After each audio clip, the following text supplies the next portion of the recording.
All right, I thought I would just take a few minutes and run through an example of just some basic risk management thinking. This example is called Haze for Horses, and it's just doing a quick video on walking through some things for ensuring I have food and water for my horses for the winter.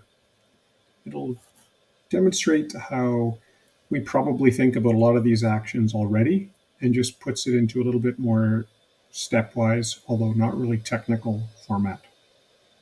So, food for my horses.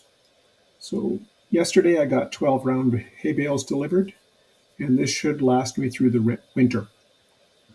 I base this number on usage over the last few winters, and so that's kind of my starting point. And we'll just look at some of the risk management for the critical task of feeding my horses.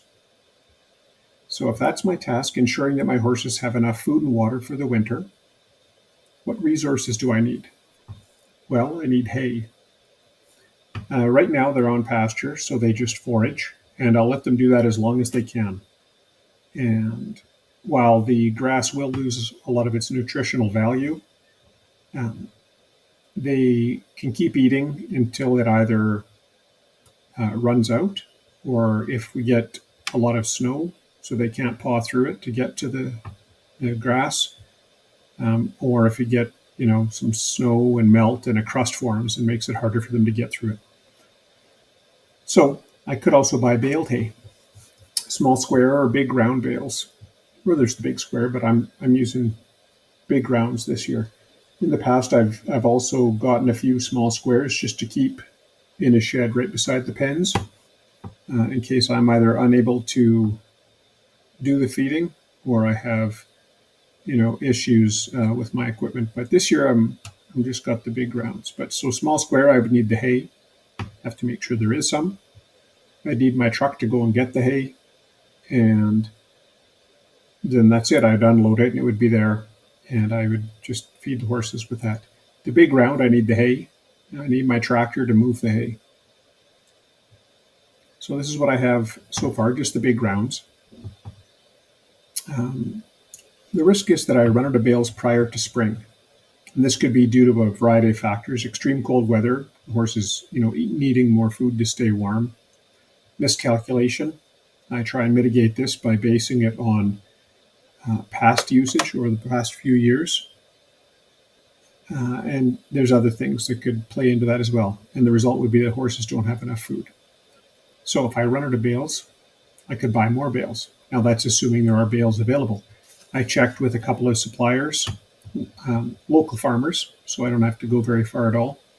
And they said they've got lots of hay if I do run out and need more. Again, there's multiple suppliers I could use. And because they're local, I don't have to worry too much about, bad weather, trucking conditions, all of that stuff.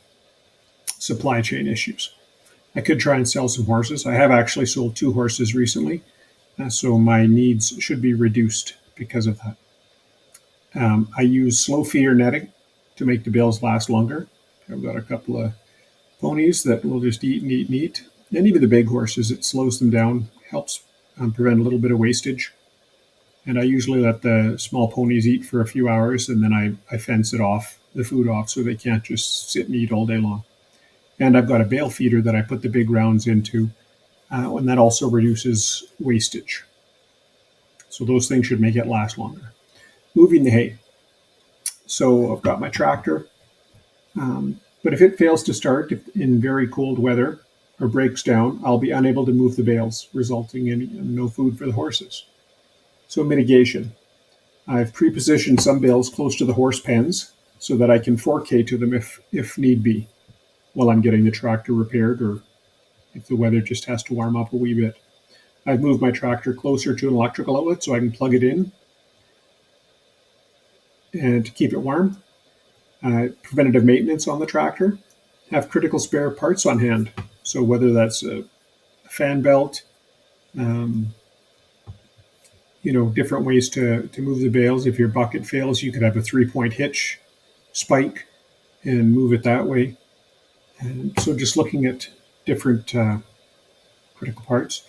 I could use my truck to either push or drag more bales into the pen, or I could 4K, open up the bale, 4K into my truck, and then drive it to the pen. And if both my truck and tractor break down, or maybe the conditions are such that I can't get to the pen, I do have a couple of small sleds that I could 4K into and pull that to the horses. So again, it's just looking at what's the task, how do I normally do it, what happens if that normal way is unavailable. Water. So yay for me, this year I got a heated water trough installed. The risk is that there's an inability to use the trough due to failure, likely of either the heating unit or the water supply unit. That would result in no water for the horses. So my mitigation on that, if that fails, I have 2 empty troughs already pre-positioned. That's what I was using prior years before I got the new heated trough, the self-water. I do have water containers ready, or hoses that I could stretch out to fill the troughs with. And then I do have electric heaters and extension cords for those.